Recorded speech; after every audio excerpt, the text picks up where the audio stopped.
আসসালামু আলাইকুম। মাই spicy kitchen life চ্যানেলটিতে আপনাদের সবাইকে স্বাগত জানাচ্ছি। আমি ফারজানা হোসেন। কেমন আছেন সবাই? আশা করছি ভালো আছেন, সুস্থ আছেন। আমিও আল্লাহর রহমতে ভালো আছি, সুস্থ আছি। আপনাদের সাথে কুশল বিনিময় করতে করতে আমি কড়াইতে রসুন পেঁয়াজ ভেজে নিচ্ছি। সামান্য একটু পাঁচফোড়ন দিয়ে মসুর ডালটা আমি বাগার দিয়ে নিচ্ছি। এই পাঁচফোড়নটা ডালের স্বাদকে কিন্তু অনেকাংশেই বাড়িয়ে দেয়। একবার ট্রাই করে দেখতে পারেন।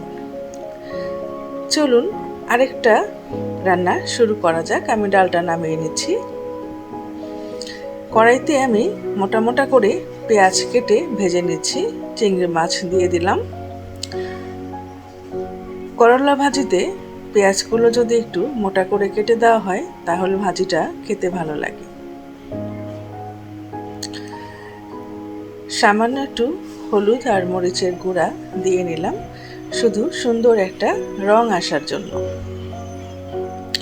কাঁচামরিচ কেটে দিয়ে দিচ্ছি, ভালোভাবে ভেজে নিচ্ছি। এখন আমি করলাগুলো ধুয়ে কেটে রেখেছিলাম, পরিষ্কার করে কেটে ধুয়ে রেখেছি, সেগুলোই দিয়ে দিচ্ছি। এভাবে করলা ভাজি করলে একটুও তিতা লাগে না। করলাকে আগে কেটে ভালোভাবে লবণ মাখিয়ে সুন্দরভাবে ধুয়ে নিলে, ভালোভাবে চিপে চিপে পানিটা বের করে দিলে সেই করলা ভাজিটা আর তিতা লাগে না। তো নেড়ে চেড়ে দিয়েছি। করলা ভাজি হতেও তেমন একটা সময় লাগে না, খুব দ্রুত সময়ের মধ্যেই এই রেসিপিটা কমপ্লিট হয়ে যায়। তো আমারও এটা প্রায় হয়ে এসেছে। সুন্দরভাবে আরেকটু ভেজে নিলাম। এখন আমি পটলগুলো ভেজে নিচ্ছি। সামান্য একটু হলুদ মরিচের গুঁড়া আর লবণ মাখিয়ে পটলগুলো আমি তেলের মধ্যে ভেজে নিচ্ছি। আমার কাছে কিন্তু পটল ভাজা খেতে বেশ ভালোই লাগে। আমার ছোট মেয়েটাও পটল ভাজা খেতে ভালোবাসে, সেজন্যই মাঝে মাঝেই আমার পটল ভাজা হয়।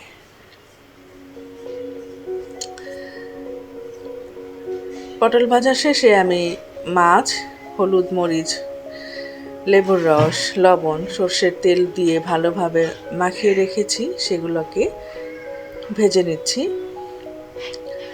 আমি আজকে মাছের দো পেঁয়াজা করব, সেজন্যই মাছগুলোকে সুন্দরভাবে ভেজে নিচ্ছি। এগুলো হচ্ছে সিলভার মাছ। সেদিন যে সিলভার মাছটা এনেছিল সেই মাছগুলো কিন্তু সম্পূর্ণটা সেদিন রান্না করা হয়নি। কিছু মাছ আমি ফ্রিজে রেখে দিয়েছিলাম, সেই মাছই আজকে আবার রান্না করছি।